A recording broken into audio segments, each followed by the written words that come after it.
కానీ ఒక రీసెంట్గా పెళ్ళి కాకముందు ఒక అతన్ని ప్రేమించాను అనమాట. ఆ అబ్బాయి నాకు మళ్ళీ కాల్ చేయడం స్టార్ట్ చేశాడు. అరే పెళ్లి మటుకు నేను రాలేదు. Okay okay. మీరు ఫర్దర్ వెళ్ళారంటే ఏమైనా ఫిజికల్ రిలేషన్షిప్ పెట్టుకున్నారా? అవును మేడం.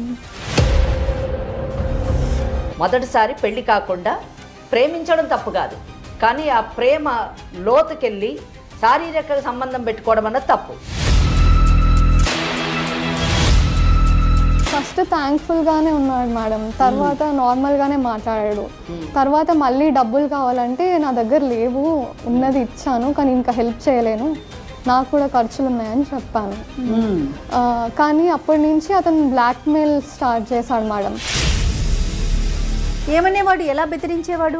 నా ఫోటోలు మా హస్బెండ్కి పంపుతానని, నార్మల్గా బయట కలిసి తిరిగినప్పుడు ఫొటోస్ ఇద్దరు కలిసి మీరు అనుకోవడం అంత మటుకు, కానీ అంతకంటే మించి కూడా ఏమన్నా ఫొటోస్ ఆయన దగ్గర వీడియోస్ ఉండి ఉండొచ్చు కదా? ఉండొచ్చు మేడం. మనం ఇలా మాట్లాడడం కరెక్ట్ కాదు. నీకు కావాల్సిన డబ్బులు నేను ఆల్రెడీ ఇచ్చేసాను కదా, నువ్వు ఫ్రెండ్ మళ్ళీ మళ్ళీ ఎందుకు కాల్ చేస్తున్నావు కిరణ్? నాకు ఇప్పుడు పాప ఉంది, మా హస్బెండ్ ఉన్నాడు, నాది వేరే లైఫ్ ఇప్పుడు. అది కాదు సంధ్య, ఇంతకు ముందు ఉన్నావు కదా, ఇప్పుడు ఉండడానికి ఏం ప్రాబ్లం అయింది నీకు? అప్పుడు నాకు పెళ్లి కాలేదు కిరణ్. పెళ్లి అయితే పెళ్లి కాకపోతే అప్పుడు ఉన్నావు కదా, పెళ్లి అయితే వదిలేసి పాపను వదిలేసి రా. ఎందుకు కిరణ్ ఇలా చేస్తున్నావు? ఇదంతా తప్పు కదా. తప్పు ఎందుకు అవుతుంది? లవ్ చేసుకున్నాం కదా. అదే అప్పుడు ఎట్లా అనుకుంటావు? నువ్వు లవ్ చేసినావు కదా. లేదు కిరణ్, నేను నా హస్బెండ్ని లవ్ చేస్తున్నాను, ఇప్పుడు నిన్ను లవ్ చేయట్లేదు నేను. అట్లా ఎట్లా అంటావు? నువ్వు లవ్ చేసి కూడా చేయలేదని ఎట్లా అనుకుంటావు? లేదు కిరణ్, ఇప్పుడు అంతా వేరే, అప్పుడు వేరే. ప్లీజ్ నువ్వు కూడా ఎవరినైనా చూసుకొని పెళ్లి చేసుకో, నన్ను హింసించకేలా. లేదు సంధ్య, నువ్వు నాకు కావాలి, నా దగ్గర ప్రూఫ్లు కూడా ఉన్నాయి. ఇది కరెక్ట్ కాదు కిరణ్. ఇలా మీ హస్బెండ్ వదిలేస్తావు, మీ పాపను వదిలేస్తావు, మీ మమ్మీ డాడీని వదిలేసి వస్తావు, నాకు తెలియదు. నువ్వు కావాలి. నేను అలా చేయలేను కిరణ్. నన్ను ఏమనుకుంటున్నావు అసలు? భర్తని పాపని వదిలి ఎక్కడికి రాను. ప్లీజ్ నన్ను టార్చర్ చేయడం ఆపే. నిన్ను అస్సలు వదులుకోలేను నేను. ఇప్పుడు నువ్వు ఒకవేళ రానంటే నా దగ్గర ఉన్న వీడియోలు, ఫోటోలు మీ ఆయనకు పంపిస్తాను.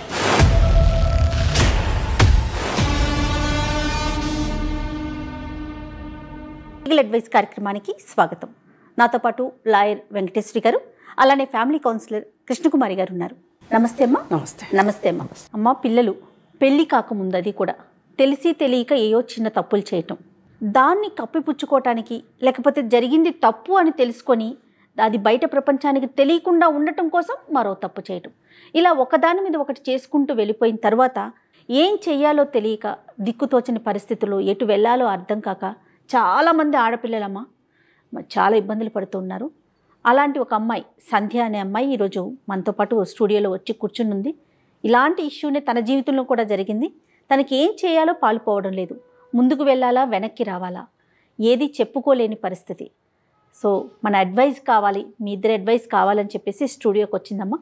ఒకసారి అమ్మాయితో మాట్లాడి మీరు ఎంతవరకు అంటే సలహా కానీ సూచన కానీ మీ వైపు నుంచి ఇచ్చే ప్రయత్నం చేద్దాం. తప్పకుండా, ఎందుకంటే తప్పుని రియలైజ్ అయ్యి మా జీవితాన్ని సెట్ చేయండి అనేటటువంటి వారికి తప్పకుండా మనం వీఆర్ ఆల్వేస్ దేర్. అటువంటి వాళ్ళని ప్రొటెక్ట్ చేస్తాము, వాళ్ళ ఫ్యూచర్ని కూడా ప్రొటెక్ట్ చేస్తాం. సంధ్య, చెప్పమ్మా మీ సమస్య ఏంటో చెప్తే మేడం వాళ్ళతో క్లియర్గా ఉన్నది ఉన్నట్టు చెప్పండి. సంధ్య. నమస్తే మేడం. నమస్తే మేడం. నమస్తే అమ్మా. మేడం, నా పేరు సంధ్య, మాది నిజామాబాద్ ప్రాపర్ మేడం. మా అమ్మ నాన్న వ్యవసాయం చేసుకుంటూ ఉంటారు. పెళ్ళై 1.5 years అయింది మేడం. పాప కూడా ఉంది. నేను సాఫ్ట్వేర్ ఇంజనీర్గా పనిచేసేదాన్ని ముందు, ఇప్పుడు ఏం పని చేయట్లేదు మేడం. Okay okay. మా ఆయన కూడా సాఫ్ట్వేర్ ఇంజనీర్. ఎందుకు మీ ఆయన మానేయమన్నాడా ఏంటి? పాప డెలివరీ టైంలో నేను లీవ్ తీసుకున్నాను. తర్వాత కొన్ని ఇయర్స్ ఇంట్లోనే ఉండు, పర్లేదు అని చెప్పాడు మా ఆయన. సో చాలా బాగా చూసుకుంటాడు, చాలా రెస్పెక్ట్ఫుల్గా ఉంటాడు. అరే ఎంత బాగుంది లైఫ్. ఏంటి సమస్య ఏంటమ్మా మరి? మ్యామ్, ఒక 6 months బ్యాక్ వరకు అంతా బాగుంది మేడం. మా ఆయన చాలా బాగా చూసుకుంటాడు, నా పాప చాలా సంతోషంగా ఉండేదాన్ని. కానీ ఒక రీసెంట్గా పెళ్ళి కాకముందు ఒక అతన్ని ప్రేమించాను అనమాట. ఆ అబ్బాయి నాకు మళ్ళీ కాల్ చేయడం స్టార్ట్ చేశాడు. మళ్ళీ కలుద్దామని, ఇంకా అప్పుడప్పుడు డబ్బులు అడుగుతున్నాడు. ఇప్పుడు అతను డబ్బులు అడిగేంత చనువు ఉందా అమ్మ మీ ఇద్దరికి? అసలు ఎక్కడ పరిచయం నీకు అతను? మ్యామ్, నా డిగ్రీ కంప్లీట్ అయిన వెంటనే నేను హైదరాబాద్కి ఒక కంప్యూటర్ కోర్స్ కోసం వచ్చాను అనమాట. అప్పుడే కొంచెం డబ్బులు సరిపోక ఒక పార్ట్ టైం జాబ్ కూడా చేశాను. ఆ పార్ట్ టైం జాబ్లో కాల్ సెంటర్లో టీమ్ లీడ్ మేడం కిరణ్ అనేసి కలిసి పనిచేయడంతో మేము కొంచెం క్లోజ్ అయ్యామన్నమాట. అలా అతను ప్రపోజ్ చేస్తే నేను ఒప్పుకున్నాను. అప్పుడు చాలా మంచిగా అనిపించి ఒప్పుకున్నాను. అంటే అతను ఏ విషయంలో ఒప్పుకున్నారు? అతను ప్రేమ మటుకే ఆగిందా ఇంకేమన్నా పెళ్లి దాకా వెళ్ళారా? వెళ్ళిందా? అది అంటే పెళ్లి కూడా చేసుకుందాం. లేదు, ఐఎమ్ నాట్ పెళ్లి మటుకు నేను రాలేదు. Okay okay. మీరు ఫర్దర్ వెళ్ళారంటే ఏమైనా ఫిజికల్ రిలేషన్షిప్ పెట్టుకున్నారా? అవును మేడం, కొంచెం కొంతవరకు ఉండే. ఇద్దరు ఇష్టపడ్డామని చెప్తున్నారు. మరి ఇంకా సమస్య ఏంటమ్మా? మరి ఏమైందంటే 6 months రిలేషన్షిప్లో ఉన్నాక నాకు తెలిసింది అతన్ని ఫోన్లో వేరే చాట్స్ చూసాను. చాలా మంది అమ్మాయిలతో ఫ్లర్ట్ చేస్తున్నాడు, మల్టిపుల్ రిలేషన్షిప్స్ ఉన్నాయి. అంటే మీరు రిలేషన్షిప్ లో ఉన్నప్పుడు పెళ్లి చేసుకోవాలని ఆలోచనలో ఉండినారా? అంటే మీరు ఏమన్నా చెప్పారా? ప్రపోజల్ పెట్టారా అతనికి? ఆ అబ్బాయి చేసుకుంటా అన్నాడు, నేను కూడా. అతను చేసుకుంటా అన్నాడు. అవునండి. మీకు కూడా ఇంట్రెస్ట్ ఉంది. సో మీ మ్యారేజ్ చేసుకుంటారు అనే ఆలోచన ఉంది కాబట్టి మీరు ఫిజికల్ రిలేషన్షిప్ లోకి ఎంటర్ అయ్యారు. అవును. అంతేనా? అవును. ఎస్. మరి తెలిసినప్పుడు నిలదీసావమ్మా నువ్వు? అవును మేడం, నిలదీశాను. ఏమన్నాడు అప్పుడు? అతను అవన్నీ ఊరికే చేస్తున్నాను, నువ్వే సీరియస్ అని చెప్తే. అంటే టైం పాస్ కి కొంతమంది, సీరియస్ గా కొంతమంది అంటనా? అంతేగమ్మా.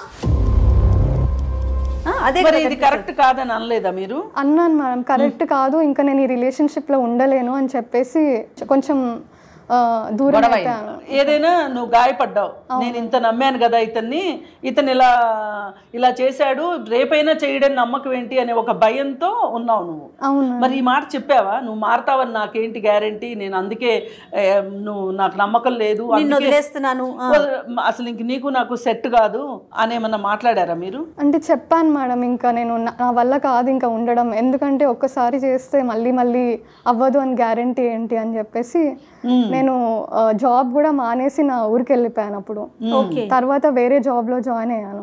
నువ్వంటే నీ ఇష్టం నాకు, నేను ఇంకా ఇట్లా చేయను అన్నప్పుడు మరి నువ్వేం ఆలోచించావు? అలా చెయ్యను అది ఇది అని బతిమలాడాడు మ్యామ్. అయితే సరే ఒక బెనిఫిట్ ఆఫ్ డౌట్ లాగా నేను కూడా సరే చూద్దాం, మారాడేమో, నాతోనే ఉంటాడేమో అని ఒకసారి ఛాన్స్ ఇచ్చాను మేడం. కొన్ని రోజులు ఉన్నాను. అది తప్పు కదమ్మా. Second time, first time you have been deceived కదా? అవును. అసలు నిజం చెప్పాలంటే ఒకసారి రెండోసారి అన్నది ఉండదు. నువ్వు చేసిన పనికి అసలు మొదటిసారే తప్పు, నేరం. నిజం చెప్పాలంటే మొదటిసారి పెళ్లి కాకుండా ప్రేమించడం తప్పు కాదు, కానీ ఆ ప్రేమ లోతుకెళ్ళి శారీరక సంబంధం పెట్టుకోవడం అన్నది తప్పు. అతను తప్పుడు వాడు, తప్పుడు మనిషి అని తెలిసిన తర్వాత వదిలేయాలనుకున్నావు చూడు, అది కరెక్ట్, దాన్ని రెక్టిఫికేషన్ అంటారు. కానీ మళ్ళీ రెండోసారి మళ్ళీ అదే తప్పుని రిపీట్ చేసేటటువంటి అవకాశం ఇవ్వడం, అతనికి అవకాశం ఇచ్చావు, నువ్వు కూడా ఆ తప్పుని చేసావు. అట్లా కాదు మేడం, ఎవరికైనా ఒక రెండో అవకాశం ఉండాలి. తప్పును సరిదిద్దుకుంటాను అన్నప్పుడు అవకాశం ఇవ్వాలి. అంటే మేడం ఒక అడ్వకేట్ గా చెప్తున్నారు, కాదనట్లేదు, కానీ చట్ట ప్రకారం ఇక్కడ నేను అడ్వకేట్ గా మాట్లాడలేదు. ఒక మామూలు మనిషిగా నేనేం చెప్తున్నానంటే, పెళ్లి చేసుకొని ఒక భర్త తప్పు చేస్తే ఆ తప్పుని క్షమించి అవకాశం ఇవ్వడం ఒప్పుకుంటాం. కానీ పెళ్లి కాకుండా నువ్వు ఒక పరాయి మగవాడితో శారీరక సంబంధం పెట్టుకొని ఒక అవకాశం ఇవ్వాలి అని అనుకోవడం అది తప్పుడు ఆలోచన అన్నది నా అభిప్రాయం. ఇప్పుడు ఒక తప్పు చూసి కాదనుకుంటే ఇంకొక మనిషిలో ఇంకొక తప్పు కనిపిస్తుంది, అలా ఇంకొక మనిషిలో ఇంకొక తప్పు మాట్లాడేమో, ఆడపిల్ల కదా అలా ఆలోచించిందేమో. అంటే ఇప్పుడు అటువంటి మనుషులు మారుతారు అనే ఆలోచన కానీ సమాజంలో ఉంటే సంధ్య లాంటి వాళ్ళు ఇక్కడ వచ్చి మీరు చెప్పేది 100% కరెక్టే. కానీ నేను కూడా కృష్ణకుమారి గారితో ఈ విషయాన్ని కొంచెం ఏకీభవిస్తాను. ఎందుకంటే ఒక అవకాశం ఇవ్వాలి, ఇద్దాము అని తను అనుకుంది. బట్ ట్విస్ట్ ఏం జరిగింది అనేది చూడాలి. నువ్వేమంటావు? అవును మేడం, ఆ టైంలో నాకు నమ్మబుద్ధి అయింది ఆ అబ్బాయిని. అంటే అంతలా బతిమలాడాడు, ఆ టైంలో తప్పు అని కూడా అనిపించలేదు నాకు. ఇప్పుడు అనిపిస్తుంది అమ్మా? అవును మ్యామ్, చాలా అనిపిస్తుంది. తర్వాత ఏం జరిగిందమ్మా? అలా అవకాశం ఇచ్చాక కూడా నాకు తర్వాత కూడా ఇంకొక అమ్మాయితో ఉన్నాడు అని తెలిసింది. అందుకని ఇంకా నేను దూరం అయిపోయాను, ఆ జాబ్ కూడా మానేసి మా ఊరికి వచ్చేసాను. ఇంటికి వెళ్ళిన తర్వాత ఏం చేశారమ్మా? ఇంటికి వెళ్ళాక కొన్ని రోజులు జాబ్కి ప్రిపేర్ అయ్యి ఇంకో జాబ్ చూసుకున్నాను మేడం, సాఫ్ట్వేర్ ఇంజనీర్. తర్వాత మా ఇంట్లో వాళ్ళ చూసిన సంబంధంని పెళ్లి చేసుకున్నాను. మరి ఆ పెళ్లి చేసుకునే ముందు నీ పాస్ట్ అతనికి చెప్పాలి అని అనిపించలేదా? అంటే ఏమైనా కొంచెమన్నా నీ మనసులో అనిపించిందా, చెప్పాలా వద్దా, చెప్తే ఏమవుతుందో, చెప్పకపోతే ఏమవుతుందో, తర్వాత తెలిస్తే ఎలా, ఇట్లాంటి ఆలోచనలు ఏమైనా వచ్చాయా మీకు? ఆలోచనలు వచ్చాయి కానీ మాకు అంత అవకాశం రాలేదండి. అంటే అంత చెప్పే అవకాశం రాలా. ప్లస్ చెప్పినా కూడా ఏమనుకుంటారో, ఎలా తీసుకుంటారో. ఓకే. తర్వాత ఏమైందమ్మా? తర్వాత ఒక 6 months బ్యాక్ నాకు మళ్ళీ కాల్ చేశాడు మేడం, కిరణ్ అనే కాల్ చేసేసి కలవాలి, మీ ఆయనకు నేను ఫోటోలు పంపిస్తాను కలవకపోతే, అప్పుడప్పుడు డబ్బులు అడగడం, ఇవన్నీ స్టార్ట్ చేశాడు మేడం. మరి అప్పుడు మీ రెస్పాన్స్ ఏంటి? ఏమన్నా అన్నారా అతన్ని? చెప్పాను మేడం, ఇప్పుడు నా లైఫ్ వేరే, నీ లైఫ్ వేరే, ఇది కరెక్ట్ కాదు అని చాలానే గట్టిగానే చెప్పారు. కాకపోతే మా ఆయనకు చెప్తాను, నా పాత ఫొటోస్ అవన్నీ పంపిస్తాను అని బెదిరిస్తున్నాడు. మా ఆయన నన్ను చాలా ప్రేమిస్తున్నాడు, ఇవన్నీ తెలిస్తే ఎలా తీసుకుంటారో తెలీదు. మరి డబ్బులు అట్లా అడిగినప్పుడు ఏమన్నా పంపించారా మీరు? అవును మ్యామ్, 2 సార్లు పంపించాను నేను డబ్బులు. ఏమో అతను ఫోన్ చేస్తున్నాడు అంటున్నావు కదా, ఎలా మాట్లాడుతూ ఉన్నాడు అతను ఫోన్లు చేసినప్పుడు? మ్యామ్ నార్మల్గానే మాట్లాడేవాడు స్టార్టింగ్లో, ఎలా ఉన్నావు, ఏం నడుస్తుంది అవన్నీ. కాకపోతే మెల్లిమెల్లిగా నేను తప్పు చేశానని చెప్పాడు. ఒకరోజు సారీ చెప్పాడు. సంధ్య, కిరణ్ యొక్క పర్సనాలిటీ, ఆయన మెంటాలిటీ మీకు తెలుసు, ఆయన ఉమనైజర్ అని తెలిసి కూడా ఆయన ఫోన్ని, అంటే మీ ఫ్యామిలీ లైఫ్ చక్కగా సాగుతున్న టైంలో మళ్ళీ ఆయన ఫోన్ని ఎంటర్టైన్ చేయడం మీరు మళ్ళీ ఇంకొక తప్పిదం చేశారేమో అని నేను అనుకుంటున్నాను. అవును మేడం, నేను చేసిన తప్పే, కానీ ఆయన నార్మల్ ఫ్రెండ్ లాగా మాట్లాడాడు. నార్మల్ క్యాజువల్ కాన్వర్జేషన్ ఉందనేసి నేను సర్లే అని ఉన్నాను. తర్వాత మళ్ళీ కూడా నమ్మిందమ్మా తను. ఉట్టి ఫ్రెండ్గా ఉందామంటేనే నేను సరే అని నార్మల్గా మాట్లాడాను మేడం. అంటే ఆయన కూడా నార్మల్గానే మాట్లాడా? Starting problem. What is the problem then? ఆయన నార్మల్గా ఫ్రెండ్లీగా మీతో మాట్లాడితే ఇక ప్రాబ్లం ఏం లేదు కదా. అయితే ఎవరు హాస్పిటల్లో ఉన్నారు, ప్లీజ్ నాకు డబ్బు కావాలి, ఫ్రెండ్గా అడిగితే నేను ఇచ్చాను మేడం. ఎలా ఇచ్చారు? మా ఫ్రెండ్తో ట్రాన్స్ఫర్ చేయించాను మేడం. ఎంత అమౌంట్ ఇచ్చారండి సంజ? ఒక 20,000 ఇచ్చాను. 20,000 వేశారు. 20,000తో ఆగిందా లేదా ఫర్దర్ అలా ఇచ్చుకుంటూనే వెళ్ళారా? ఫస్ట్ థ్యాంక్ఫుల్గానే ఉన్నాడు మేడం, తర్వాత నార్మల్గానే మాట్లాడాడు. తర్వాత మళ్ళీ డబ్బులు కావాలంటే నా దగ్గర లేవు, ఉన్నది ఇచ్చాను, కానీ ఇంకా హెల్ప్ చేయలేను, నాకు కూడా ఖర్చులు ఉన్నాయని చెప్పాను. కానీ అప్పటి నుంచి అతను బ్లాక్మెయిల్ స్టార్ట్ చేశాడు మేడం. వన్ మోర్ డౌట్, మీరు ఇదంతా కాన్వర్జేషన్ అంతా ఫోన్లోనైనా మళ్ళీ వ్యక్తిగతంగా కలవడము, కలిసి మాట్లాడడం అట్లా ఏమైనా జరిగిందా? లేదండి, లేదు, ఓన్లీ ఫోన్. గుడ్. ఏమనేవాడు, ఎలా బెదిరించేవాడు? నా ఫోటోలు మా హస్బెండ్కి పంపుతానని. అంటే మీ ఇద్దరు కలిసి ఉన్న ఫోటోలా? అవును. అంటే మీరు తెలిసి తీసుకున్నారా, మీకు తెలియకుండా ఆయన ఏమైనా ఫోటోలు తీసాడా? నార్మల్ గా బయట కలిసి తిరిగినప్పుడు ఫోటోస్ ఇద్దరు కలిసి మీరు అనుకోవడం అంత మటుకు, కానీ అంతకంటే మించి కూడా ఏమైనా ఫోటోస్ ఆయన దగ్గర, వీడియోస్ ఉండి ఉండొచ్చు కదా? ఉండొచ్చు మేడం. నమ్ముతుంది అదే. అంటే ఇప్పుడు తన పరిస్థితి ఎలా అయిపోయిందంటే, నమ్మడం కంటే గత్యంతరం లేని పరిస్థితి వచ్చింది. ఆ పాత రోజుల్లో నమ్మడం వేరు, ఇప్పుడు తన జీవితం భద్రమైన జీవితానికి ఏం జరుగుతుందో అనే ఒక భయంతో నమ్ముతుంది. ఇక 2 issues, అతను వదిలించుకోవాలి, ఇతను కాపాడుకోవాలి, అది ఈ కుటుంబాన్ని కాపాడుకోవాలి. ఈ పాప ఉంది, ఇతనికి తెలిస్తే నువ్వు ముందెందుకు చెప్పలేదు అంటాడో. అసలు ఏం జరుగుతుందో ఇప్పుడు ఆమె మనసు ఎట్లయిపోయిందంటే సుడిగుండంలా అయిపోయింది. మరి ఏం చేసామ్మా అప్పుడు? మరి ఇలానే ఆపేసానంటేనే నేను ఇచ్చాను మేడం డబ్బులు, ఎందుకంటే మళ్ళీ నాకు ప్రాబ్లమ్స్ వస్తాయి అందుకని ఇచ్చాను. ఇలా బ్లాక్మెయిల్ చేశాడు, మీ హస్బెండ్కి ఫొటోస్ పంపిస్తాను, వీడియోస్ పంపిస్తాను మనం కలిసి ఉన్నవనేసి. నేను చెప్పాను నాకు జాబ్ లేదు, ఇప్పుడు నా దగ్గర డబ్బులు లేవు, నేను ఇవ్వలేను అని కూడా చెప్పాను. అయినా వినలేదు, బ్లాక్మెయిల్ చేస్తూనే ఉన్నాడు. నా చైన్ అమ్మి మరి నేను అతనికి 50,000 ఇచ్చాను మరి. సో 20 + 50 మేడం, 70,000 రూపీస్ ఇచ్చింది. ఆమెకు జాబ్ లేదు. ఏదైనా హస్బెండ్ అంటే ఆమె ఇంట్లో ఆమె దొంగలాగా మారిపోయింది. ఎంత దారుణం అసలు. సరే, మరి ఆ తర్వాత ఏమన్నా ఆపాడా? కొన్ని రోజులు ఆపాడు మేడం, తర్వాత మళ్ళీ కాల్ చేయడం స్టార్ట్ చేశాడు. నిన్ను మిస్ అవుతున్నాను, నేను అన్ని మానేశాను, మన ఇద్దరమే కలిసి ఉందామని. అంటే నిన్ను వచ్చేయమంటున్నాడు పెళ్లిలో నుంచి బయటికి. ఇంత దుర్మార్గుండమ్మా నువ్వు నమ్మావు. ఇప్పుడు ఆడపిల్లలు ఒక్కటే కాదమ్మా, ఇవాళ తిని ఇక్కడ దాకా రాగలిగింది. సంధ్య, రాని వాళ్ళు ఎంత కుమిలిపోతున్నారో చూస్తూ ఉంటే. ఇప్పుడు వీళ్ళు ఇంట్లో వాళ్ళేమో వీళ్ళని చదివిస్తున్నారు, అంటే మేము చదువుకోలేదు కాబట్టి మా పిల్లలు బాగా చదువుకోవాలి, మాకులాగా కష్టాలు పడకూడదు అని వాళ్ళ శక్తికి మించి సిటీల్లో పెట్టి చదివిస్తుంటే, వీళ్ళు ఇక్కడికి వచ్చి చదువు ద్వారా జీవితం సెటిల్ అవ్వాలని తల్లిదండ్రులు కోరుకుంటే, వీళ్ళు ప్రేమ ద్వారా పెళ్లి ద్వారా సెటిల్ అవ్వాలని వీళ్ళు అనుకుంటున్నారు.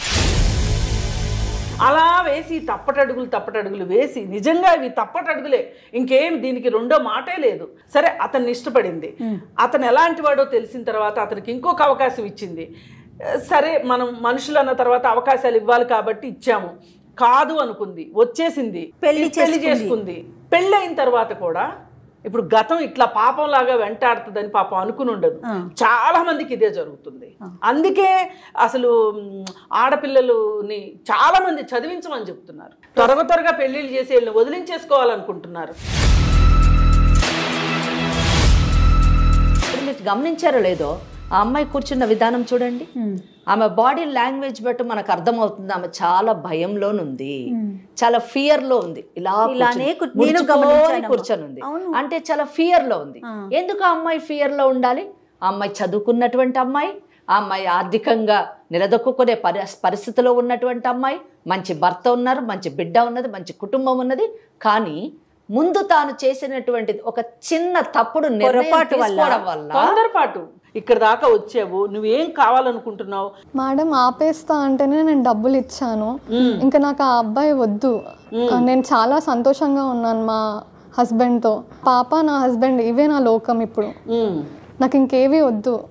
అతనికి కూడా చెప్పడానికి ట్రై చేశాను, మనం ఇంకా మర్చిపోదాం, నన్ను కాంటాక్ట్ చేయొద్దు ప్లీజ్, నా లైఫ్ ఇప్పుడు వేరే, నేను ఉంటాను, నువ్వు నన్ను మర్చిపోయి నీ లైఫ్ నువ్వు చూసుకో అని చెప్పాను.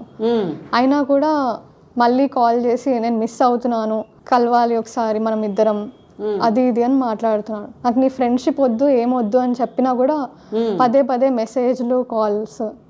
మా ఆయన కూడా ఎవరు కాల్ అని ఒకసారి అడిగాడు. ఏం చెప్పాలో అర్థం కాక నాకు టెన్షన్ అవుతుంది. తను ఎగ్జాక్ట్లీ మిమ్మల్ని ఏం కోరుకుంటున్నాడు అంటే, మొదట మీరు డబ్బు అని చెప్పారు, తర్వాత వచ్చేయమని చెప్పేసి అన్నారు. నాకేం అర్థం కావట్లే మేడం, ఏం చేయాలో. నేను నంబర్స్ బ్లాక్ చేసినా కూడా అతని కొత్త నంబర్ కూడా ఎక్కడి నుంచో తీసుకొని కాల్ చేస్తున్నాడు. కాల్స్ చేసి ఏమంటున్నాడు? డబ్బులది అయిపోయింది, నెక్స్ట్ రమ్మని అన్నాడు. What is his exact expectation from you? ఇప్పుడు డబ్బులు లేవు అంటే నేను మిస్ అవుతున్నాను, నువ్వు నా దగ్గరకు రావాలి, అది ఇది అంటే, నేను నా పాప ఉంది, నాకు పెళ్ళయింది అని నేను ఎన్నిసార్లు చెప్పినా కూడా ఏం పర్వాలేదు, నాతో కూడా టైం స్పెండ్ చేయాలి. ఇంత దాకా వచ్చాక మీరు మీకేం అర్థమైందో అది చెప్పండి. అతని ఇంటెన్షన్ ఏంటో తెలిస్తే మేము అతనితోటి ఎట్లా డీల్ చేయాలో మేము ఆలోచిస్తాం. అతన్నైతే వదిలే ప్రసక్తి లేదు. మీరు ఇక్కడ దాకా వచ్చి మీరు ఇంత బాధ చెప్పుకున్నాక మేము మాట్లాడతాము, అతనికి ఏం చేయాలో మేము అది చేస్తాము. భయపడొద్దాం. అసలు తెలియదు మ్యామ్, అతను మా ఇంట్లోకి రావాలి, నాతో కూడా టైం స్పెండ్ చేయి, పాపను వదిలేసి రా, అలా కాల్స్ చేసి పాపను వదిలేసి రమ్మంటున్నాడు. అవునండి. మరి అప్పుడు అనలేదమ్మా ఇంత దుర్మార్గుడు నువ్వు అని? నేను తిట్టాను, బతిమలాడాను, అన్నీ చేశాను మ్యామ్. అయినా కూడా మళ్ళీ పదే కాల్ చేస్తున్నాడు. మా హస్బెండ్కి తెలిస్తే బాగుండదు, ఆయన ఎలా తీసుకుంటాడో తెలియదు, తట్టుకోలేడు, ఆయననే చనిపోతాడు, నన్నైనా చంపేస్తాడు అని చెప్పినా కూడా వినట్లేదు. మళ్ళీ నాకు కాల్ చేసి ఇలా, నాకు అంత అయోమయంగా ఉంది మ్యామ్, నాకు చాలా మెంటల్ టార్చర్. మాట్లాడాలనుకుంటున్నాడా స్పెండ్ చేయడం అంటే, లేదా అగైన్ మళ్ళీ ముందులాగా ఫిజికల్ రిలేషన్షిప్ ఎక్స్పెక్ట్ చేస్తా తను అంటే ఓపెన్ గా చెప్పలేకపోతుందేమో కాదమ్మా, నువ్వు ఓపెన్ గా చెప్తే దాన్ని బట్టి లీగల్ గా ఎలాంటి పాయింట్స్ ఉంటాయి అనేది చెప్పాలని. నువ్వు భయపడద్దు, నీకు కంప్లీట్ ప్రొటెక్షన్ లభిస్తుంది, మేము అతను ఏం చెయ్యాలో అది చేస్తాము కనుక నువ్వు చెప్పదలుచుకున్నది నిర్భయంగా చెప్పు. ఈ విషయం ఎవరికి, మీ భర్తకు కూడా తెలిసేటటువంటి అవకాశం లేదు, మా మధ్యనే ఉంటుంది. మీరు అసలు ఏం జరిగిందో, అతను ఏం ఎక్స్పెక్ట్ చేస్తున్నాడో మేడం అన్నట్టు అతని ఇంటెన్షన్ ఏంటో చెప్పండి. అవును మేడం, అతను నన్ను ఫిజికల్గానే బెనిఫిట్స్ కావాలి అది ఇది అని మెసేజ్లు, ఫోన్లు చేస్తున్నాడు. అసలు నాకు ఎలా రియాక్ట్ అవ్వాలో కూడా అర్థం కావట్లేదు. ఎన్నిసార్లు చెప్పా కూడా పదే పదే విసిగిస్తున్నాడు. మా హస్బెండ్కి తెలిస్తే ఎలా అని స్ట్రెస్, మళ్ళీ పాపని చూసుకోవడం, ఇవన్నిట్లో నాకు అసలు చాలా మెంటల్ టార్చర్ మేడం. అసలు నేను భరించలేకపోతున్నా, చనిపోవాలన్న సూసైడల్ థాట్స్ కూడా. అవుతుంది. అట్లా మాట్లాడుకో. చావు మట్టుకు పరిష్కారం కాదు, మనం బతికుండి సాధించాలి ఏదైనా. నిన్ను ఇంత వేధిస్తున్నాడు కదా, నిమ్మాయి జీవితంతో ఆడుకుంటున్నాడండి. అప్పుడు ఒక రకంగాను ఇప్పుడు ఒక రకంగా. అతని నుంచి మట్టుకు ఈ అమ్మాయినే కాదు, ఇది చూస్తున్న వాళ్ళకి ఎవరికైనా సరే ఇలా చేయకూడదు అనేటట్లుగా మనం గుణపాఠం నేర్పాలి. తప్పకుండా. మరి ఏం చేద్దామంటారు? మాట్లాడదాం, అతనితో ఫోన్ లో మాట్లాడదాం. అసలు అతని మనస్తత్వం ఏంటి అనేది తెలుస్తుంది. ఆమెను ఫోన్ చేయమని చెప్దాము. ఫోన్ చేస్తే అతని లైన్ లోకి రాగానే అతని మనస్తత్వం ఏంటో మీకు అర్థమవుతుంది. మాట్లాడతాం. మీరు మాట్లాడిన తర్వాత లీగల్ గా ఎలాంటి పాయింట్స్ ఉంటాయో మీరు కూడా చెప్తారు. కానీ ఒకసారి కాల్ చేయండి.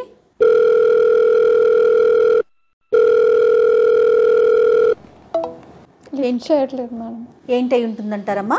అంటే ఈమె దగ్గర నుంచి కాల్ ఎక్స్పెక్ట్ చేసి ఉండడు అతను, అందుకని లిఫ్ట్ చేయట్లేదు.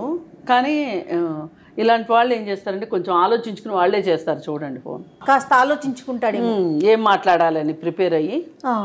ఎందుకంటే ఈ అమ్మాయిని ఎట్లయినా దారికి తెచ్చుకోవాలనే ఉద్దేశంలో ఉన్నాడు అతను. ఈ అమ్మాయి కాపురం పోయిద్ది, ఈ అమ్మాయి ఏమవుతుందో, మధ్యలో నలిగిపోతుంది, ఇట్లాంటి ఉద్దేశాలు ఏమి ఉండవండి ఇలాంటి వాళ్ళకి. వాళ్ళకి కావాల్సింది ఏంటి? ఆ అమ్మాయిని సాధించాలి అంతే. ఇదొక సాడిస్టిక్ ప్లెజర్ అంతే. కాదమ్మా, డబ్బులు ఇస్తా ఉందనుకోండి, అప్పుడు తన దాకా రాడంటారా? అలా ఉంటుందా మనస్తత్వం? డబ్బులు అన్నది ఆయన ఇంటెన్షన్ అయితే, లేదు అనగానే వెంటనే నువ్వు నాకు కావాలి అని ఎలాగంటాడు? డబ్బులు లేనిదే ఈమెను ఎలాగ మెయింటైన్ చేయగలుగుతాడు అతను? సో డబ్బుకి దీనికి ఏం సంబంధం లేదు. అది ఒక వంక. ఆ అమ్మాయి అంటే డబ్బులు ఇస్తుంది అంటే భయపడో ఇష్టపడో ఇస్తుంది అనేది ఒక లెక్క. ఇస్తుంది, అతనికి పని గడుస్తుంది. కానీ ఆ అమ్మాయిని తన అధీనంలోకి తెచ్చుకోవాలని ప్రయత్నం చేస్తున్నాడు. ఇది ఒక అమ్మాయిని లొంగ తీసుకోవడానికి చేసేటటువంటి ప్రయత్నంలో ఫస్ట్ స్టేజ్ తాను మారిపోయానని ఒప్పించడానికి ప్రయత్నించడము. సెకండ్ స్టేజ్లోను తాను చాలా దయనీయమైన పరిస్థితులు, అంటే ఉమెన్ సింపతిని గెయిన్ చేయడానికి. తర్వాత థర్డ్, నాకు డబ్బులు కావాలని డబ్బులు తీసుకోవడము. డబ్బులు ఇవ్వలేని పరిస్థితి రాగానే తన రియల్ ఇంటెన్షన్ ని ఒరిజినాలిటీ ఇప్పుడు బయటకు వచ్చింది ఫైనల్ కి. కానీ పాపం ఎంత నలిగిపోతుంది అమ్మాయి చూస్తుంటే. మానసిక ఆందోళనకు లోనయ్యి ఆఖరికి అమ్మాయి తనే చేస్తున్నాడా? కృష్ణకుమారి గారు కరెక్ట్ చెప్పారండి. మీరు మాట్లాడమ్మా. హలో, బై మిస్టేక్ కాల్ చేశాను. ఎందుకు కిరణ్ ఇవన్నీ కరెక్ట్ కాదు అని చెప్పాను కదా. నాకు ఇప్పుడు హస్బెండ్ ఉన్నారు, పాప ఉంది, మనం ఇలా మాట్లాడడం కరెక్ట్ కాదు. నీకు కావాల్సిన డబ్బులు నేను ఆల్రెడీ ఇచ్చేసాను కదా. నువ్వు ఫ్రెండ్గా ఉందామంటేనే నేను మాట్లాడడం స్టార్ట్ చేశాను, లేకపోతే నేను అసలు నీతో మాట్లాడేదాన్ని కూడా కాదు. మళ్ళీ మళ్ళీ ఎందుకు కాల్ చేస్తున్నావు కిరణ్? నేను చెప్పాను కదా ఇది కరెక్ట్ కాదు. నాకు ఇప్పుడు పాప ఉంది, మా హస్బెండ్ ఉన్నాడు, నాది వేరే లైఫ్ ఇప్పుడు. అది కాదు సంధ్య, ఇంతకు ముందు ఉన్నావు కదా, ఇప్పుడు ఉండడానికి ఏం ప్రాబ్లం అయింది నీకు? అప్పుడు నాకు పెళ్లి కాలేదు కిరణ్. పెళ్లి అయితే పెళ్లి కాకపోతే అప్పుడు ఉన్నావు కదా. అవును, కానీ మనం రిలేషన్షిప్ అయిపోయి చాలా ఇయర్స్ అయింది. నేను మూవ్ ఆన్ అయ్యి నేను పెళ్లి కూడా చేసుకున్నాను. అనుకుంటావు మూవ్ ఆన్ అయినావని? నువ్వు వేరే వాళ్ళతో ఉన్నావని నేను రిలేషన్షిప్ ఆపేసాను కదా. అవును, నువ్వు అలా చెప్పినందుకు అలా ఇట్లా వాళ్ళు అనుకుంటున్నావు అని చెప్పి నేను వాళ్ళ దగ్గర మాట్లాడడం లేదు, అసలు మాట్లాడడం కూడా ఆపేసిన. అవును, కానీ నాకు ఇప్పుడు పెళ్ళి అయింది. పెళ్ళి అయితే వదిలేసి పాపను వదిలేసేసి రా. ఎందుకు కిరణ్ ఇలా చేస్తున్నావు? ఇదంతా తప్పు కదా. తప్పు ఎందుకు అవుతుంది? లవ్ చేసుకున్నాం కదా. అదే అప్పుడు ఎట్లా అనుకుంటావు? నువ్వు లవ్ చేసినావు కదా, నువ్వు లవ్ చేసినందుకే వాళ్ళందరిని వదిలేసి నీ దగ్గర ఉన్నా కదా నేను. లేదు కిరణ్, నీకు అప్పుడు కూడా ఛాన్స్ ఇచ్చాను, కానీ నువ్వు మళ్ళీ కూడా వెళ్ళావు. అలానే నేను అన్ని వదిలేసి వాళ్ళందరిని వదిలేసిన, వాళ్ళ దగ్గర టచ్ లో కూడా లేను. కాదు కిరణ్, ఇప్పుడు నాకు పెళ్ళయింది, నాకు ఒక పాప ఉంది, నాది ఇప్పుడు కుటుంబం ఉంది. ఇప్పుడు లవ్ చేసినావు కదా, నన్ను లవ్ చేసినప్పుడు అవన్నీ వదిలేసుకొని రావాలి. నువ్వు నాకు చెప్పకుండా వెళ్ళిపోయినావు కదా, జాబ్ మానేసినావు చెప్పకుండా, నెంబర్ చేంజ్ చేసుకున్నావు. లేదు కిరణ్, నేను నా హస్బెండ్ని లవ్ చేస్తున్నాను, ఇప్పుడు నిన్ను లవ్ చేయట్లేదు నేను. అట్లా అంటావు? నువ్వు లవ్ చేసి కూడా చేయలేదని ఎట్లా అనుకుంటావు? లేదు కిరణ్, ఇప్పుడు అంతా వేరే, అప్పుడు వేరే. ప్లీజ్ నువ్వు కూడా ఎవరినైనా చూసుకొని పెళ్లి చేసుకో, నన్ను హింసించకేలా. లేదు సంధ్య, నువ్వు నాకు కావాలి, నా దగ్గర ప్రూఫ్లు కూడా ఉన్నాయి. ఇది కరెక్ట్ కాదు కిరణ్. ఇలా నన్ను పదే పదే రోజు కాల్స్ చేసి నాకు సూసైడల్ థాట్స్ కూడా వస్తున్నాయి దీనివల్ల. నాకు బతకాలని లేదు. నువ్వు ప్లీజ్ ఇలా టార్చర్ చేయడం ఆపేయాలి. మనం కలిసి ఉన్నాం, దాని దగ్గర కలిసినప్పుడు మంచిగా ఉన్నావు కదా. అది ఎప్పటి విషయం కిరణ్? మళ్ళీ మళ్ళీ ఎందుకు ఇప్పుడు గుర్తు చేస్తున్నావు? కాల్ చేస్తాను నేను. నాకు ఇష్టం లేదు కిరణ్ నీతో ఉండడం. ఇప్పుడు ఇష్టం లేదని నువ్వు ఎట్లా అంటావు? నేను బరాబర్ కాల్ చేస్తాను. నన్ను లవ్ చేసినావు, కలిసి ఉండాలి. ఇప్పుడు మీ హస్బెండ్ వదిలేస్తావు, మీ పాపను వదిలేస్తావు, మీ మమ్మీ డాడీని వదిలేస్తావు, నాకు తెలియదు. నువ్వు కావాలి. నేను అలా చెయ్యలేను కిరణ్. నన్ను ఏమనుకుంటున్నావు అసలు? ఏమనుకుంటున్నావు ఏంది? ఇలా ఎలా మాట్లాడుతున్నావు నువ్వు అసలు? నీకు కూడా అక్క ఉంది కదా, మీ అక్క ఇలా చేస్తే ఎలా ఉంటది? అక్క అవన్నీ కాదు సంధ్య. నువ్వు లవ్ చేసినప్పుడు నువ్వు చెప్పాలి, ప్రతి ఒక్కటి చెప్పి ఇట్లా నేను వదిలేస్తున్నాను, ఇట్లా పెళ్లి చేసుకుంటాను చెప్పాలి. నువ్వు చెప్పినావా నాకు?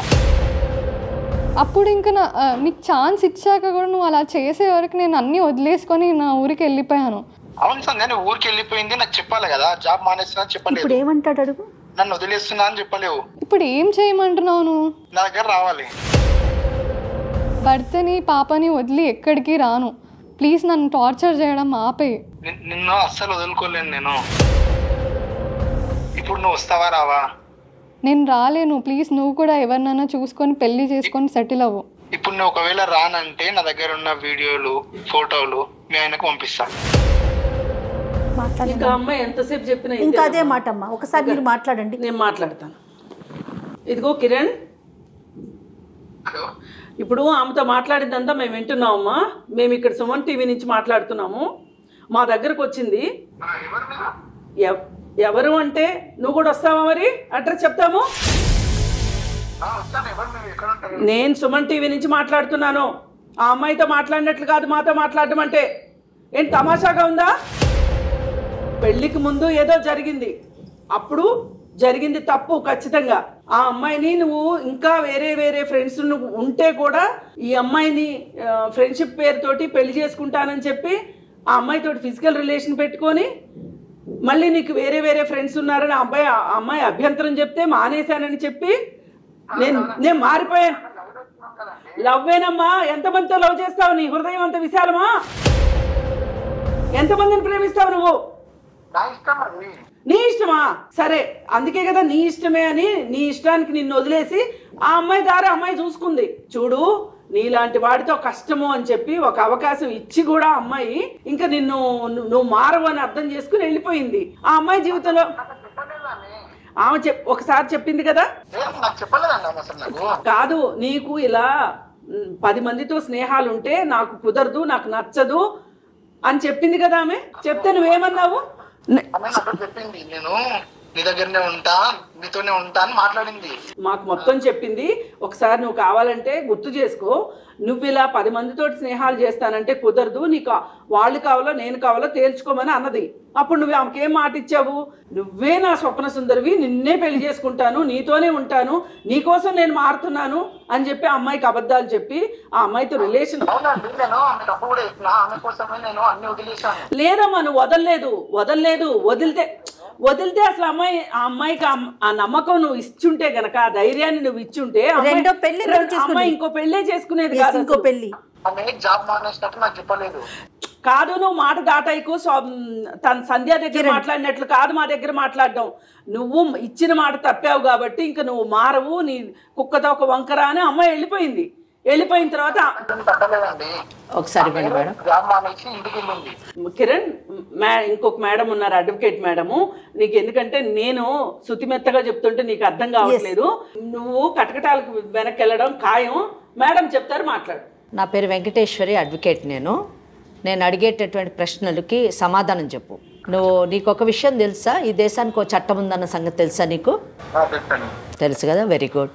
రెండోది, నేను ఎన్ని తిరుగుళ్ళన్నా తిరుగుతాను, కానీ నువ్వు నన్నే పెళ్లి చేసుకోవాలి అనేటటువంటి అగ్రిమెంట్ మీ ఇద్దరి మధ్యన ఏమన్నా ఉందా? అటువంటి సాక్ష్యం ఏమన్నా ఉందా? లేదు కదా. ఎస్, రెండోది అయిపోయింది. ఇప్పుడు ఆ అమ్మాయి పెళ్లి చేసుకుంది, ఒక భర్త, ఒక బిడ్డ, మంచి కాపురం చేస్తూ ఉంటే నువ్వు నా దగ్గరికి రా అని చెప్పడం నేరం అన్న విషయం అన్నా నీకు తెలుసా? తెలియదు. నువ్వు చేసే పనికి అది తప్పని చెప్పను. నేరానికి ఎటువంటి శిక్ష ఉంటుందో తెలుసా నీకు? మేడం నేను ఓన్లీ ఆమెను ప్రేమిస్తాను, ఇవన్నీ ఏం తెలుసుకోదలుచుకో. నువ్వు అప్పుడు ఇందాక మేడం అడిగినట్టుగా నీది చాలా విశాల హృదయం ఉండొచ్చు, నువ్వు ఎంతమందినైనా ప్రేమించవచ్చు. ఆ పని నువ్వు ఎంతమందినైనా ప్రేమించుకో, నో ప్రాబ్లం. కానీ ఒక పెళ్ళైనటువంటి మహిళని నువ్వు నాకు కావాలి అని అనడం అన్నది నేరం. అది ఈ దేశంలోని నడవదు, ఈ దేశం చట్టం దాన్ని ఆమోదించదు. ఆ తర్వాత కూడా నువ్వు ఇదే ఆలోచనలో కొనసాగావనుకో, మరి నువ్వు ఇక జైల్లోని చూసుకోవాల్సి ఉంటుంది. అర్థమైందా? కనుక మాట్లాడు, మేడంతో మాట్లాడు. మేడంతో మాట్లాడేటప్పుడు జాగ్రత్తగా మాట్లాడు. వితండవాదం చేయొద్దు, ఆర్గ్యుమెంట్ చేయొద్దు. నీకు ఆర్గ్యుమెంట్ చేయడానికి నీ కేసు స్ట్రాంగ్ కేసు కాదు. అర్థమైందా? విను, మేడం ఏం చెప్తారో విను. ఇదిగో చూడు కిరణ్, ఇప్పుడు ఒక మనిషి మంచిగా బతకాలి, బుద్ధిమంతుల్లాగా ఉండాలి అంటే చట్టాలు తెలియక్కర్లా, కనీసము ఇంగిత జ్ఞానం పనిచేయాలి. మనం మనుషులవి, మనమేమి తప్పు నేను చెప్తాను, నువ్వు ఎదురు మాట్లాడకుండా విను. ఏంటంటే ఆమెని ప్రేమించానని చెప్పావు, ఆ అమ్మాయి కూడా నిన్ను ప్రేమించింది. పెళ్లికి ముందు మీరు శారీరక సంబంధంలోకి వెళ్ళారు. అది ఒక రకంగా చూస్తే తప్పు. ఎందుకంటే మాట మీద నిలబడలేని వ్యక్తులు, పనులు గడుపుకొని పక్కకెళ్ళిపోయే మనుషులు చేసే చీప్ టాక్టిక్స్. సరే, ఆ అమ్మాయి గుర్తించి నీకు చాలా ఫ్రెండ్షిప్స్ ఉన్నాయి, ఇలా ఉంటే కుదరదు అని చెప్పి నేను నీకు ఇలా ఉండేటట్లయితే నేను నీకు దక్కను అని కూడా చెప్పింది ఆ అమ్మాయి. అయినా లేదు, మళ్ళీ నువ్వు అలాంటి స్నేహాల్లో ఉంటేనే ఆ అమ్మాయి తట్టుకోలేక పక్కకి వెళ్ళిపోయింది. ఇంకా నిన్ను సమర్థించుకునే పరిస్థితిలో నువ్వు లేవు. నువ్వు తప్పు మీద తప్పు చేస్తూ వెళ్తున్నావు కిరణ్. ఇది మంచిది కాదు. ఇప్పుడైనా తప్పు సరిదిద్దుకోపోతే ఇంకా నిన్ను ఎవ్వరూ రక్షించలేరు. చట్టం అసలు రక్షించదు. డబ్బులు అడిగాడు పాపం, తనకున్నా లేకపోయినా డబ్బులు ఇచ్చింది. కాదయ్యా కిరణ్, ఆమె నీ పద్ధతి నచ్చక ఆమె పక్కకు వచ్చేసి ఆమె జీవితం ఆమె సరి చేసుకుంది కదా. చేసుకున్న తర్వాత ఇప్పుడు మళ్ళీ నువ్వు ఆమె జీవితంలోకి వచ్చి ఆమెకు ఒక కూతురుంది. ఇప్పుడు నువ్వు వచ్చి ఇలా మాట్లాడడం ఎంతవరకు సమంజసము, అసలు ఎంతవరకు న్యాయం అన్యాయం అంత దూరం కూడా కాదు. ఇప్పుడు ఇదే పరిస్థితిలో నువ్వు ఆ అమ్మాయి ప్లేస్లో ఉండి ఆలోచించు ఒక్క నిమిషం. నువ్వే గనక ఒక అమ్మాయి అయ్యి ఉంటే గనక ఇలాంటి పరిస్థితిలో నువ్వు ఉంటే నువ్వేమంటావు చెప్పు. ఇదంతా నువ్వు ఇప్పటి వరకు చెప్పిన కాకమ్మ కథలన్నీ అయిపోయినాయి. ఇంకా కథలు వినడానికి ఇక్కడ ఎవ్వరూ రెడీగా లేరు. నువ్వు ఇప్పుడైనా మేం మాట్లాడిన దాన్ని బట్టైనా ఏదన్నా కొంచెం ఆత్మ పరిశీలన చేసుకుంటావు అనుకుంటే మనం మాటలు కంటిన్యూ చేద్దాం. లేదు అనుకుంటే కేసు ఫైల్ అయిపోతుంది, నీ ఇష్టం. ఎందుకంటే ఇంకా అవ్వదమ్మా, కుదరదు. ఎందుకంటే తన జీవితం వేరే చోట ముడిపడిపోయింది. తను వేరే వాళ్ళకి చట్టబద్ధంగా పెళ్లి చేసుకొని ఒక పాపని కని తను ఉన్నది. తన జీవితంలోకి లేదు, తన జీవితంతో ఆడుకునే హక్కు నీకు లేదు.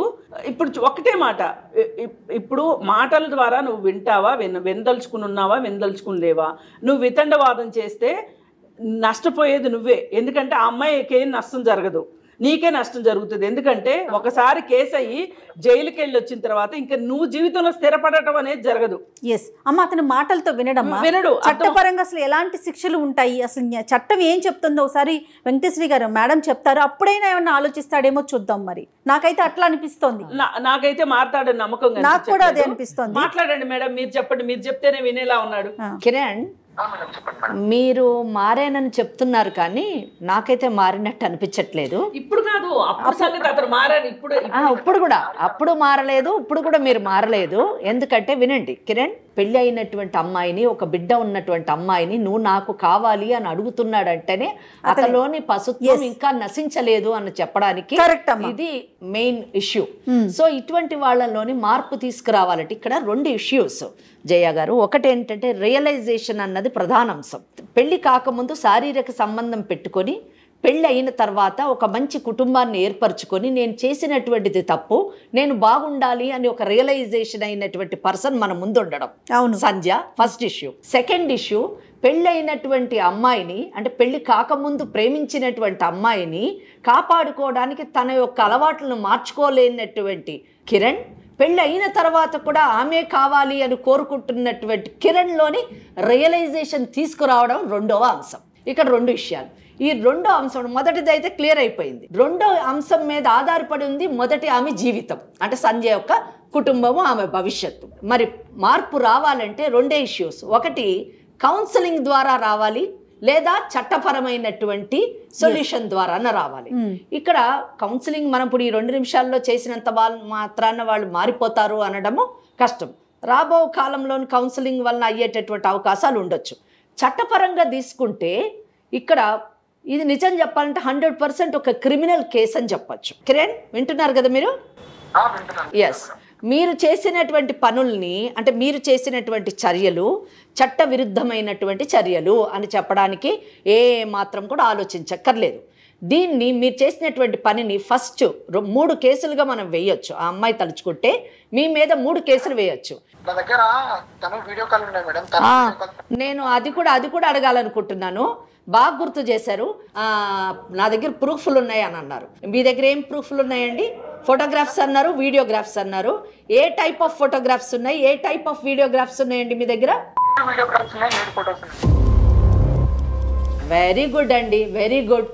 మీరు చెప్పారు కదా వీడియోస్ ఉన్నాయి, ఫోటోగ్రాఫ్స్ ఉన్నాయి కదా. ఈ 2 తీసి మీరు పెట్టుకొని బెదిరిస్తున్నారు కాబట్టి మీరు ఇంకా నేరం, చాలా కఠినమైనటువంటి నేరంలోకి వెళ్ళి మీ శిక్ష యొక్క ఇది కూడా పెరుగుతుందండి. ఈ evidence, yes, this evidence is sufficient for us to go for a criminal case against you, Mr. Kiran. ఇది ఫస్ట్ థింగ్. yes, చెప్పండి, ఇంకా చెప్పండి ప్లీజ్. తనని వీడియో కాల్ చేసి పంపండి, తను మీ ఫోటో పంపండి తనని అడగలేదు. మీరు తీయడం తప్పు. లాయర్తో మాట్లాడేటప్పుడు చాలా జాగ్రత్తగా మాట్లాడాలి. మీరు మాట్లాడే ప్రతి అక్షరము, ప్రతి పదము, ప్రతి వాక్యము మా మైండ్లో సేవ్ అవుతుంది. మేము లీగల్ యాంగిల్లో మాత్రమే చూస్తాము. వీఆర్ నాట్ లే పర్సన్స్, వీఆర్ లా పర్సన్స్. లా పర్సన్స్తో చాలా జాగ్రత్తగా మాట్లాడాలి. మీరు మాట్లాడిన ఒక్క మాటతోనే నాకు ఫస్ట్ కేసు డిసైడ్ అయిపోయింది. ఇంకా రెండో కేసు ఎక్స్టార్షన్ అంటారు. ఎక్స్టార్షన్ అంటే ఏ వ్యక్తి నుంచి అయినా కానీ ఏదైనా కోరుకోవడము, ఫోర్స్ ద్వారా కానివ్వండి, బ్లాక్మెయిల్ ద్వారా కానివ్వండి, బెదిరించి కానివ్వండి, లేదా బలవంతంగా కానివ్వండి, ఒక వ్యక్తి నుంచి ఏమైనా కోరుకుంటే దాన్ని ఎక్స్టార్షన్ అంటారు. ఇండియన్ పీనల్ కోడ్ అంటే ఇప్పుడు మారింది, న్యాయ సంహిత ప్రకారము మీరు ఎక్స్టార్షన్ అంటారు. దాని ప్రకారం 3 సంవత్సరాలు శిక్షకు లోనవుతారు. మూడో కేసు క్రిమినల్ ఇంటిమిడేషన్. సంధ్య పెళ్ళయి తన భర్త తన బిడ్డతో నీ కాపురం చేస్తూ ఉండగా నువ్వు నాతో వచ్చి శారీరక సంబంధం పెట్టుకో అని చెప్పి భర్తకు అన్యాయం చేయమని చెప్పడము, ఆమె గౌరవానికి భంగం కలిగించేటట్టుగా మాట్లాడుతున్నటువంటి చేసేటటువంటి మీ చర్యలకి క్రిమినల్ ఇంటిమిడేషన్ కింద మీరు జైలు శిక్ష అనుభవించేటటువంటి అవకాశం ఉంది. అంతేకాకుండా మీరు 70,000 రూపాయలు ఆమె దగ్గర నుంచి వసూలు చేశారు. దానికి మా దగ్గర కూడా సాక్ష్యం ఉంది. ఎందుకంటే ఆన్లైన్ ట్రాన్స్ఫర్ జరిగింది కాబట్టి ఆ డబ్బుని వడ్డీతో సహా వసూలు చేసేటటువంటి రికవరీ సూట్ కూడా ఇస్తాము. అలాగే ఆమె యొక్క గౌరవానికి భంగం కలిగిస్తున్నారు కాబట్టి క్రిమినల్ డిఫమేషన్ కేసు కూడా, 5వ కేసు కూడా మీ మీద వేసేటటువంటి అవకాశం ఉంది. ఈ చట్టపరమైనటువంటి చర్యలు మీ మీద తీసుకునేటటువంటి అవకాశం చట్టం సంధ్యకి కలిగించింది అనేటటువంటి విషయం పైన అవగాహన మీకు కానీ వచ్చి మీరు వెనకంజి వేశారా మంచిది. లేని పక్షంలో సుమన్ ఛానల్ ఈ ప్రోగ్రాం ద్వారా మేము ఆమెకు సపోర్టివ్గా నిలబడి ఆమె తరఫున కేసులు వేసి మీకు ఏ విధంగా బుద్ధి చెప్పాలా బుద్ధి చెప్తాం. మీకు వ్యక్తిగతంగా బుద్ధి చెప్పాలి అన్నది మా ఉద్దేశం కాదు. సంధ్య లాంటి తప్పును తెలుసుకొని సక్రమమైన మార్గంలో నడుస్తున్నటువంటి వారిని రక్షించాలి అన్నది మా యొక్క ప్రధాన ఉద్దేశము. మీలాంటి వారి భవిష్యత్తు కాపాడాలి అన్నది రెండవ అంశం. సుమారు ఎన్ని సంవత్సరాలు శిక్ష పడే అవకాశం ఉంది? 3 సంవత్సరాలండి. ఒక్క కేసుకే 3 సంవత్సరాలు పడేటటువంటి ఉంది. ప్రతిదీ కూడా 5 కేసులు వేస్తే ఇంకా అతను జీవితం అంతా కోర్టులు న్యాయస్థానాల చుట్టూ తిరుగుతూ ఆ తర్వాత మిగిలిన కాలం జైల్లోని చక్కగా ఉండేటటువంటి అవకాశం ఉంది. కనుక నాకు తెలిసి కిరణ్కి మంచి భవిష్యత్తు ఉంది. యంగ్ ఫెలో, తను ఇటువంటి పిచ్చి పిచ్చి వేషాలన్నీ మానేసి చక్కగా ఒక అమ్మాయిని చూసుకొని పెళ్లి చేసుకొని మీ జీవితాన్ని మీరు జీవిస్తూ ఇతరులను కూడా జీవించేట పరిస్థితులు కలిగించండి. లివ్ అండ్ లెట్ లివ్ పాలసీని పాటించండి. అది చాలా మంచిది. చదువుకున్న మీరు ఇలా చేయకూడదు కిరణ్. ఎవరో చదువుకోనటువంటి వాళ్ళు మూర్ఖులు, పశువులు లాంటి వాళ్ళు చేశారంటే అర్థం ఉంది. కానీ చదువుకొని ఒక ఐటీ సెక్టర్లో పనిచేసినటువంటి మీరు ఇటువంటి పనులు చేయడం చాలా సర్ప్రైజింగ్ ఉంది.